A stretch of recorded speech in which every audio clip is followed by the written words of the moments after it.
Good morning, Grigori High. I'm Liliana Lopez. And I'm Naomi Adamake. Today is Friday, February 17th.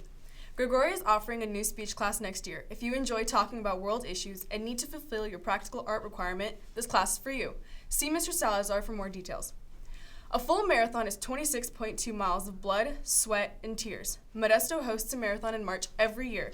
Listen to this woman's personal experience of the Modesto March Marathon. Liliana Lopez brings you the details. Running the marathon has influenced me both as a person and in my life in general. I learned that whatever time you put into something is what you get out of it. For the marathon, I trained for a really long time. Training took a couple hours a day. We started running 2 miles, then 4 miles, 6 miles, all the way up to the 26.2 miles. And it was a really different experience. I learned that I could do something I thought I would never do, and it was the start of a new life for me. Training for the marathon was a pretty lengthy process. We started training in August and finished training in March. There's a lot that motivated me to keep trying. A part of it was my family and friends. They were always there to support me and tell me to keep trying and not give up. And I also wanted to do it for myself because I wanted to start exercising more and living a healthier lifestyle, and I feel like running a marathon was going to be a start of that, and it was. During the actual marathon, there was many points where I just wanted to quit and stop, but I just kept thinking back at all the long hours of training and how long it had taken to get there to just give up.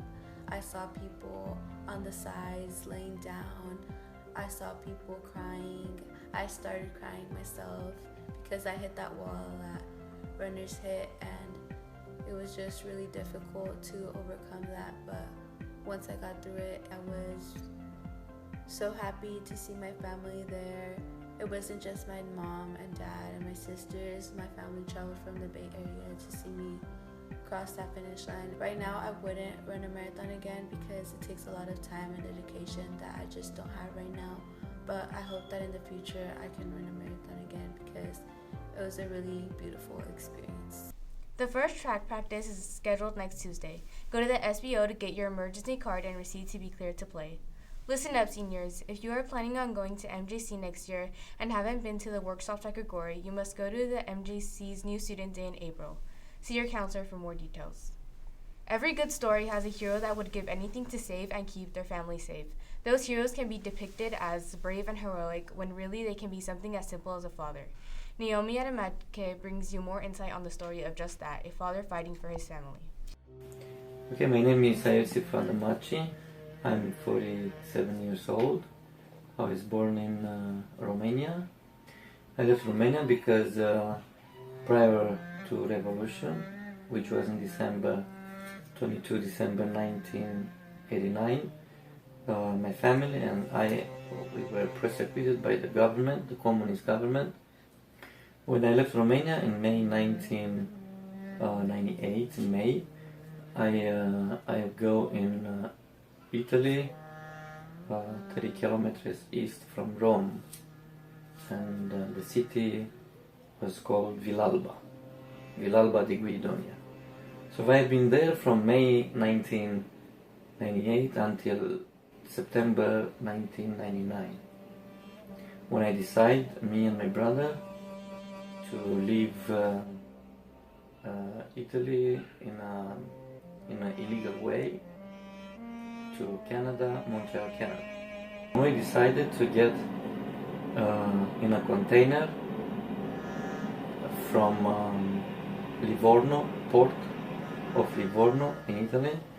We decided to go inside and somebody else closed us inside. So that time we've been inside from 8 days and 8 nights with a little food, a little water, but with some tools because our plan was to open the container and get out.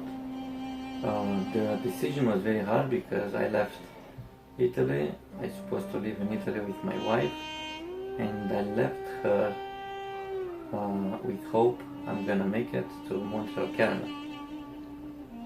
And the journey was hard because I was inside 8 days, 8 nights in the dark, After 8 days and 8 nights, we decided to open it up. We drill holes into the metal cage, and we cut the metal like 3 sides, and then we get out. That was in 7 October 1999. So when I came in America, one of my brothers from 9, I'm the third, but another brother was here 3 years prior to me, and he was waiting for me and my brother. So I met him in Oakland, California in 8 November 1999, and he gave us a room and board, and we start to work like illegals in a construction field for a little period of time, because then we applied for the documents.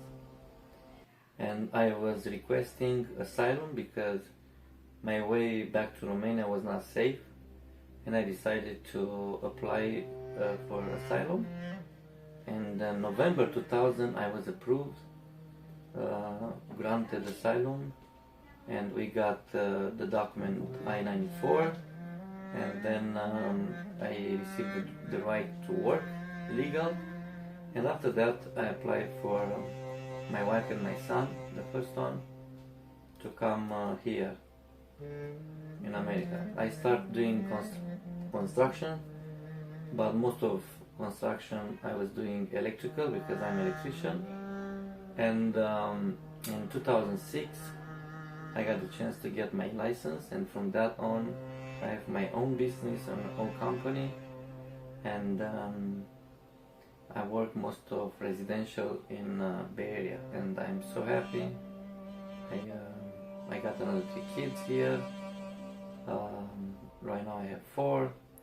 I have a beautiful wife and family, and I believe God is gonna help us to make it up to the end. The freedom, the human, any human being in this world wants to have freedom. Freedom of expression, freedom of religion, freedom of doing business, freedom of life. So for the freedom I was hoping all the time, that was pushing.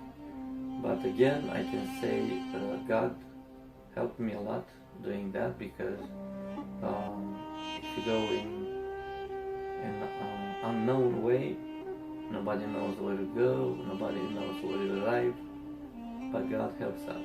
So freedom is all the reason for me and my brother to escape from Europe. CSF applications are now available along with the forms for Academic Block G and the SBO. Both are due on February 28th. CSF membership costs $5. See Mrs. Damas in N214 for more information. Well, that's it for today's broadcast. I'm Naomi Adamake. And I'm Liliana Lopez. See you next time.